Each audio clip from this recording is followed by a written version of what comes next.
আজ বানাবো গরমে এই টেস্টি জাম মাখা।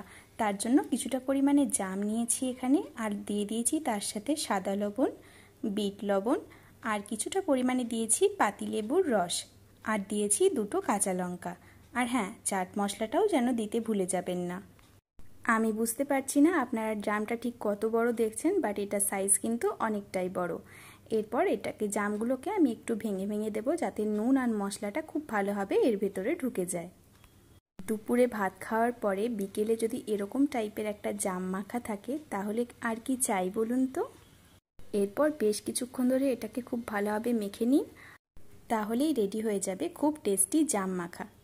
এই সময় বাজারেও কিন্তু এই জামটা পাওয়া যায়, বাড়িতে কিন্তু অবশ্যই এই পদ্ধতিতে একবার ট্রাই করবেন। আর জাম খাওয়া কিন্তু শরীরের জন্য ভীষণভাবে উপকারী। বাড়িতে অবশ্যই ট্রাই করবেন, আর ভিডিওটি ভালো লাগলে একটা লাইক করে দেবেন।